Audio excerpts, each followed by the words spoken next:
Nelly Gilland, bonjour et bienvenue à On n'est pas du monde. Bonjour. C'est vraiment un plaisir de te recevoir.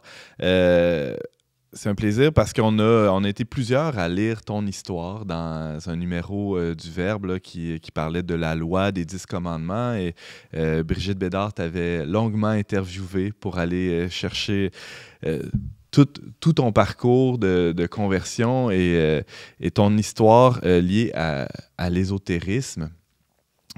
On le disait un peu plus tôt dans l'émission, pour certains, l'ésotérisme, c'est quelque chose de presque épeurant, ou c'est un monde, oui, ça le dit, occulte, un peu caché.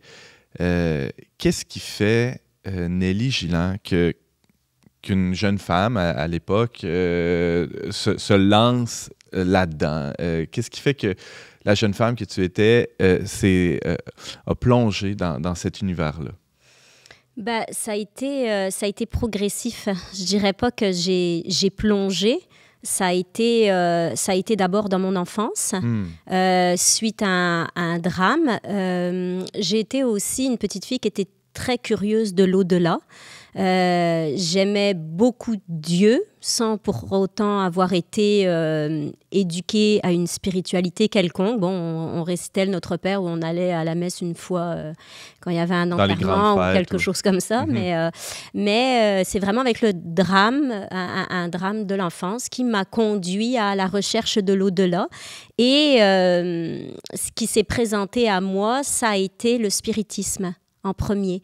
Et donc, comme c'était le monde des morts, donc la vie après la mort, et ça m'a fascinée, ça m'a intéressée. Et pour moi, à l'époque, j'avais 8 ans. Et donc, au moment du drame? 9 ans. Au moment du drame, 9 ans. Et tout ce qui était en rapport avec l'au-delà, pour moi, était forcément divin. Je ne savais pas du tout qu'il y avait un monde dangereux. Pour moi, l'au-delà, c'était forcément Dieu. Okay. Le spiritisme, là, tu parles de cette pratique. Je pense que ça a été très populaire en France, notamment, où on se réunit autour d'une table, puis on se tient la main, puis on appelle les esprits. Ça. Alors, c'était un peu ça, sauf que c'était un peu comme le Ouija aux États-Unis, sauf que nous, en fait, ce qu'on faisait, c'est on retournait un verre et on mettait les lettres du Scrabble autour. Et en fait, on invoquait les esprits, on mettait chacun, on était réunis plusieurs personnes, on mettait chacun notre doigt sur le verre et on posait des questions. Et là, le verre bougeait pour nous faire des phrases.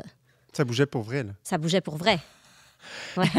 Et pour toi, c'était une façon d'entrer en contact avec quelqu'un qui était disparu, voilà. C'est ça? En fait, c'est ma mère qui est décédée lorsque j'étais jeune. Et oui, j'avais envie de communiquer avec elle parce que pour moi, c'était fort en moi qu'il y avait une vie après la mort. Il y avait quelque chose. Et en fait, c'était un petit peu, à 9 ans, c'était un déni du deuil. C'est de poursuivre la relation. Mais comme je n'avais pas été éduquée dans la foi, et comme j'étais affamée et assoiffée, il a fallu que j'aille comme un enfant me nourrir et m'abreuver, mais je ne me suis pas nourrie et abreuvée à la bonne source, parce qu'on ne le sait pas. Laisser un enfant livré à lui-même de 9 ans, je ne vous garantis pas qu'il va manger des légumes ou des bonnes choses. En effet, ça se peut que c'est ça. Il va vers les bonbons ou il va trouver. Le fast-food. Ouais, ou le fast-food, voilà. J'aimerais que tu nous expliques un peu le parcours que tu as parcouru à partir de ce moment-là. Il y a eu ce drame-là, les séances de spiritisme. Je pointe la table comme si c'était ici que ça se passait. Là, c'était pas ici. En tout cas, je pense pas. Ça a été quoi les étapes ensuite quand tu as grandi? Vers quoi t'es allée? Les étapes, ça a été, donc c'est ça, le monde du spiritisme a duré quand même assez longtemps. Il a fallu que, moi je suis une fille intense, donc il faut que j'aille explorer, puis explorer à fond. Je peux pas aller dans le superficiel. Ouais. Donc j'ai exploré ça quand même bon nombre d'années, donc je dirais de 9 ans à 18 ans, tout ce qui était très...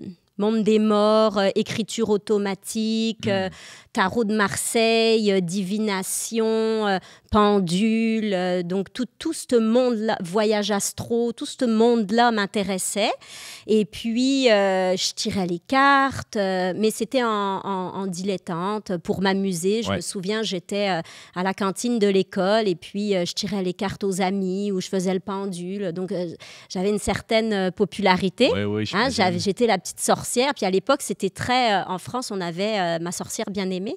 Donc, c'était très en vogue d'être une petite sorcière. Puis j'étais rousse. Donc, oui, tu y ressembles, c'est ce que j'allais dire. Tu y ressembles à la sorcière bien-aimée. Mais j'avais tout le kit, là, tu sais. J'étais rousse. Donc, ça marchait, là, puis ça me donnait une popularité, puis un amour aussi. Parce que j'étais en quête de ça aussi. C'est toujours pratique quand on est au secondaire d'avoir une amie qui peut deviner les prochaines questions de l'examen, par exemple. C'est ça, mais je les ai eues. Ah oui? Hein, ouais, lorsque j'ai interrogé, à l'époque, c'était le brevet des collèges, et j'avais interrogé les fameuses lettres du JA, et j'avais eu, je me souviens, c'est les États-Unis. Et quand je suis arrivée devant l'examen, c'était un des 3 sujets. Wow. Les États-Unis. Fascinant. James, tu as une question pour Nelly? Oui, bien en fait, est-ce que à ce moment-là, déjà, tu avais commencé à avoir des sonnettes d'alarme un peu, que tu étais en contact avec des esprits nécessairement qui n'étaient peut-être pas bienfaisants, ou est-ce que tu voyais dans ta vie justement des choses qui commençaient à moins bien aller, ou vraiment c'était... Oui. Une grande route tout coulait dessus. Non, j'ai eu des sonnettes d'alarme lorsque j'ai commencé à faire l'écriture automatique. Donc, l'écriture automatique, en fait, on invoque une entité qui vient à l'intérieur de soi, puis elle nous fait écrire automatiquement. Donc, on écrit. Mais encore une fois, moi, je ne voyais pas le danger. Pour moi, c'était l'au-delà. Donc, c'était divin. C'était un ange. Parce que, oh mon Dieu, moi, je n'allais surtout pas toucher à la magie noire. On distingue beaucoup ça. Donc, pour moi, c'était bienfaisant. Mais un soir, je venais de terminer ça et j'ai senti vraiment l'oppression d'esprit.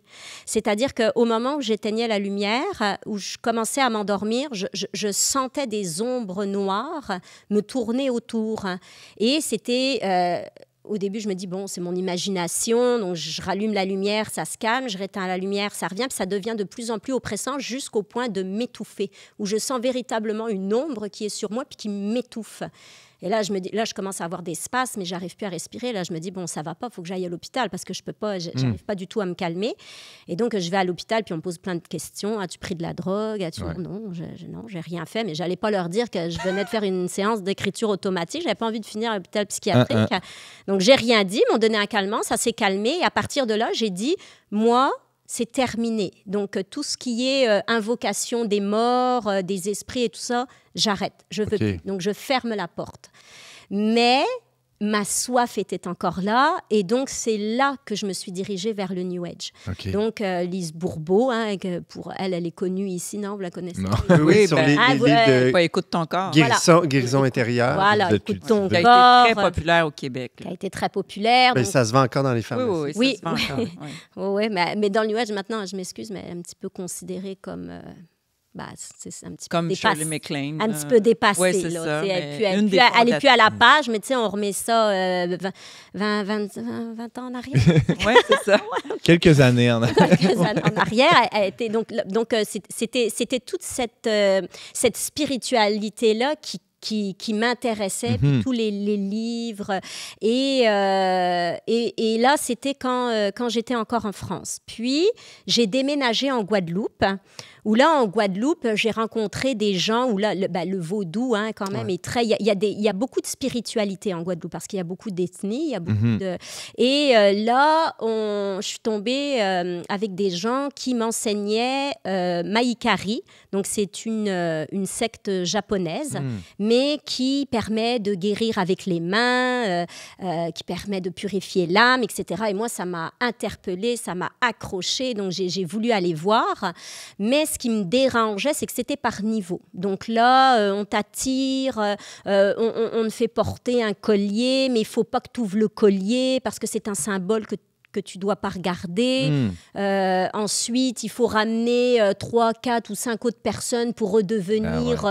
Enfin, tu vois, c'est pyramidal. Là. Donc, finalement, quand on ramène 20, tu deviens maître. Donc, on parlait de sonnette d'alarme tantôt. Voilà. Ça, il y en a eu une là, à ce moment-là aussi. Donc là, je me dis, ça ne marche pas. Puis c'est à l'époque aussi où en France, 97, 98, on parlait beaucoup des sectes. Tu sais, il y avait on faisait toute une liste de sectes, puis elle était répertoriée comme secte. Mais au début, tu ne veux pas voir, puis tu ne veux pas croire. Mais j'ai eu des sonnettes d'alarme.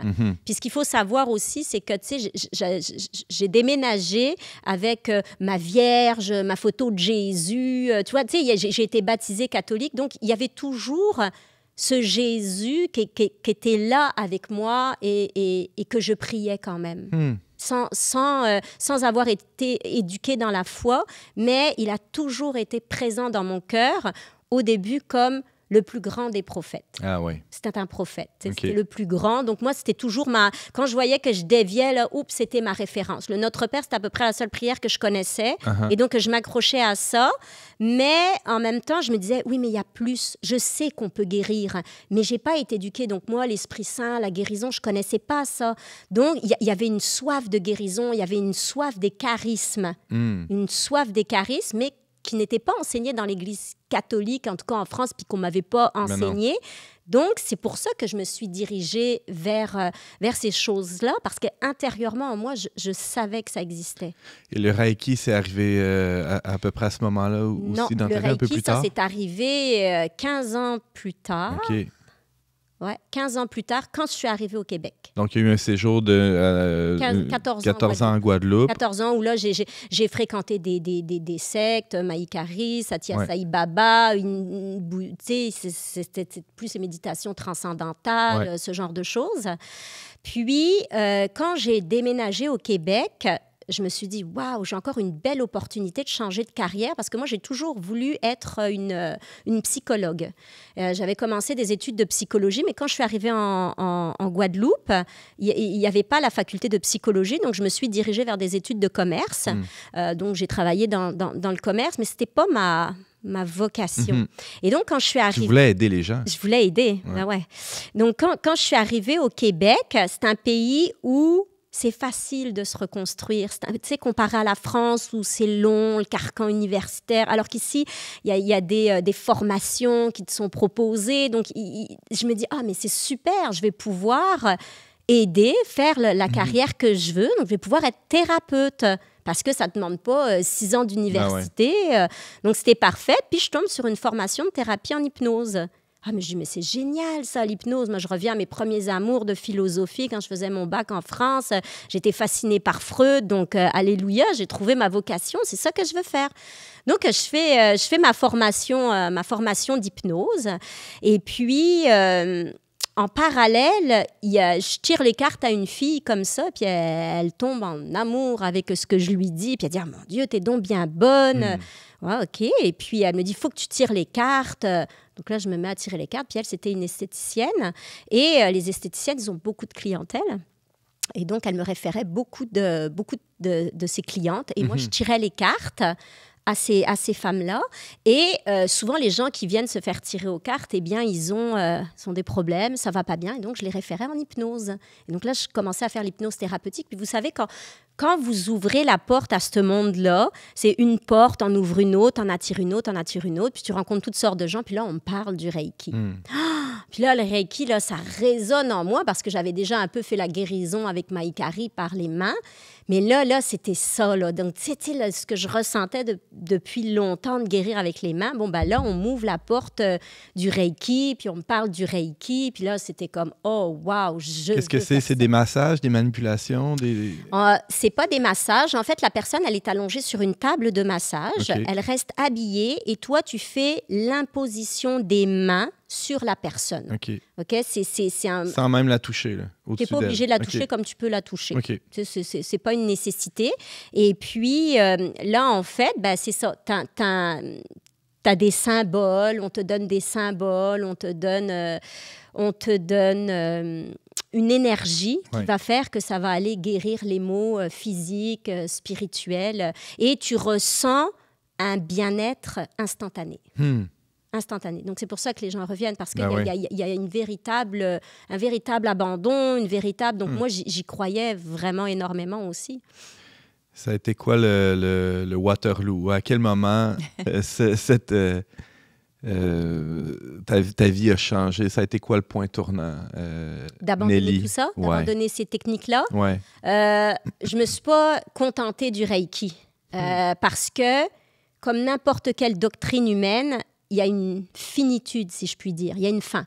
Donc, comme la drogue ou comme on en veut plus. Puis j'étais passée maître Reiki, enseignante. Donc, j'étais rendue au bout du Reiki. Quand tu es maître Reiki enseignant, tu as comme atteint le top. Puis là, tu enseignes d'autres petits disciples de Reiki. Mais moi, ma soif, elle était toujours là. Ma faim était toujours là. Je n'étais pas remplie. OK, so next, qu'est-ce qui se passe après? Donc, j'ai été chercher ailleurs, chamanisme, machin, plein de trucs. Puis cette quête-là, elle a duré longtemps. Et à un moment donné, j'en ai eu marre. Je me suis dit, mais j'ai toujours soif, j'ai toujours faim, ça ne me remplit pas, ça ne me nourrit pas. Puis j'avais des hauts très hauts et des bas très bas. Donc je faisais un yo-yo monumental. Et j'avais un état dépressif de plus en plus grand. Il y a des idées suicidaires qui venaient toquer à ma porte. J'avais des disputes avec le voisinage. Enfin, tu sais, il y avait Il y a un épisode aussi avec ta fille que tu racontes dans ton témoignage dans le Verbe où il y a eu une perte de patience, on pourrait dire. Là. Une grosse perte de patience, c'est-à-dire que en fait, je montais tellement haut dans un monde imaginaire que j'arrivais plus à être en contact avec la réalité. Donc, toutes les tâches, faire un repas, m'occuper de ma fille, ça devenait insupportable. Et donc là, voilà, je perdais patience. Et là, je me rendais compte que j'étais plus moi. L'agressivité, l'impatience, la colère étaient exacerbées. Et à un moment donné, ma fille m'énerve. Et là, je lui crie vraiment, mais très violemment sur elle. Et elle avait à l'époque 3 ans. Je me dis, c'est pas normal de crier comme ça sur un enfant de 3 ans. Alors que tu devais être zen, à réciter des mantras. Et voilà. Donc, moi, tout le monde m'idolâtrait comme une personne. J'étais habillée tout de blanc, tu sais, l'ange ouais. Et c'est ça. Non, mais j'étais habillée tout de blanc. Tout le monde disait, mon Dieu, elle est donc bien. Tu sais, puis tout le monde me valorisait comme ça. Ouais. Et un jour, mon mari me dit, si seulement tu pouvais être aussi douce avec nous que tu l'es avec tes patients. Ça a été comme un premier réveil. Là. Je me dis, oh, il y a quelque chose qui ne marche pas. Là. Tu sais, c'est comme la fausse lumière. Mais il y en a, Nelly, qui dirait aujourd'hui, parce qu'il y en a beaucoup de gens qui font du Reiki, là, qui sont dans le Reiki, là. Puis ils diraient, c'est parce que tu es allé trop loin. Oui. Si tu fais juste le minimum, on est bien, on guérit. Qu'est-ce que tu réponds à ça? Ça, je l'ai beaucoup entendu dire, justement. Mais oui, mais c'est parce que toi, tu as fait du channeling. Toi, tu avais ouvert la porte aux esprits avant. Le Reiki, c'est bon. Je dirais non, parce qu'on ouvre une porte à un grand tout. On ne sait pas ce que c'est. On a beau vous dire, oui, c'est le moine japonais qui fait ci, mais non. Donc, on ouvre une immense porte et on est tout petit dans cette immensité, dans ce monde-là. Et on me dit, mais c'est parce que tu t'es pas assez protégé. Je me suis pas assez protégée. Donc, j'ai pas fait brûler assez de sauge chez moi pour éloigner ces forces-là. Mais c'est pas un bâton de sauge qui va nous protéger. C'est pas tous ces mantras-là qu'on peut réciter qui vont nous protéger. Les esprits...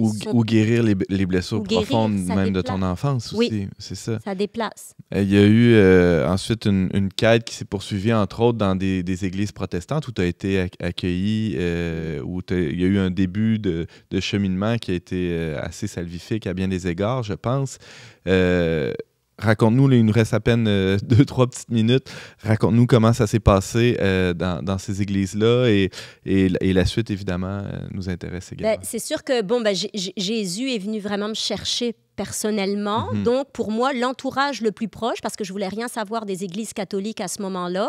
Pourquoi, je sais pas, parce que dans mon enfance, j'aimais les églises catholiques, mais là, je voulais rien savoir de la Bible. Et donc, les personnes qui étaient proches de moi étaient des protestants. Puis, la relation personnelle qu'ils avaient avec Jésus, l'amour, la louange, la fraternité, correspondait à ce que je ressentais de Jésus. Et ils sont venus me chercher, ils ont répondu à toutes mes questions. J'ai eu des prières de délivrance avec eux parce qu'il y a beaucoup de charismes. Donc, tous ces charismes que je recherchais, que je n'ai pas vus dans l'Église catholique quand j'étais en France, pour moi, elle était là, la vérité. Mais au fur et à mesure que j'ai cheminé avec eux, il y avait des dysfonctionnements, il y avait des choses qui m'interpellaient, qui pour moi n'étaient pas l'humilité du Christ. Je suis allée dans des concerts d'Hillsong ou des choses comme ça, et il y avait quelque chose qui me dérangeait. Et j'avais cette voix que j'entendais tout le temps, ce sont des églises d'hommes, ce sont des églises d'hommes. des églises d'hommes. Et c'est ce que je ressentais. Donc là, ils voulaient me faire baptiser protestant parce qu'ils n'acceptent pas le baptême catholique. Et je me suis dit, OK. Et c'est à ce moment-là que je suis atterrie dans une abbaye parce que je me suis dit, bon, ben, j'ai besoin d'aller... un temps de retraite, pour bien faire mon baptême, etc. Et je me suis dit, ben là, les catholiques, de toutes les façons, ils ne mourront pas. Je suis ancrée dans Jésus. Puis, pas de danger. Il n'y a pas de danger. Là, regarde, c'est même moi là, qui vais les délivrer de leur idolâtrie. J'avais cet orgueil-là. Et voilà. Et donc, je vais dans cette abbaye. Et cette abbaye, pour moi, a été une révélation, la suite du cheminement. L'abbaye Sainte-Marie des Deux-Montagnes. Ça a été donc je priais intensément parce que il y avait une sœur qui m'a accueillie bien gentiment et qui m'a montré un peu tout le fonctionnement et là je me souviens, je la vois embrasser sa photo de la Vierge Marie et pour moi c'est l'idolâtre par excellence parce que les protestants me disaient faut surtout pas faire ça et donc je priais intensément que la bonne sœur soit délivrée vraiment parce que je dis mon Dieu elle est dans l'erreur, délivre-la, aide-la. Et finalement, mais c'est moi qui ai été touchée, c'est moi qui ai été prise. Je me suis assise, puis Dieu m'a révélé qu'elle était là, son Église, et il me voulait là. Et donc j'ai cheminé dans la religion catholique. Et pour moi, dans mon cœur à l'heure actuelle, c'est là. Alors, il y a eu les sacrements d'initiation chrétienne qui ont suivi. Tu as pu aussi te marier, je pense. Oui, j'ai fait ma première communion. Ouais. J'ai fait ma confession. Je me suis mariée. J'ai fait baptiser ma fille. Donc, tout ça a été un concentré. Jésus m'a pris, là, puis il m'a fait tu sais, quand on dit il rattrape, il a vraiment rattrapé les années que j'ai entre guillemets, perdu, parce qu'avec Dieu, on ne perd rien. Mais il m'a fait un concentré de conversion. Ça a été assez fulgurant, ouais. Wow, tout un parcours. Merci beaucoup, Nelly Gilland, d'avoir été avec nous. Je rappelle que tu es passé de maître Reiki à disciple du Christ. On peut lire ton témoignage sur leverbe.com. Tu restes avec nous pour la suite de l'émission. Avec plaisir. Génial, merci.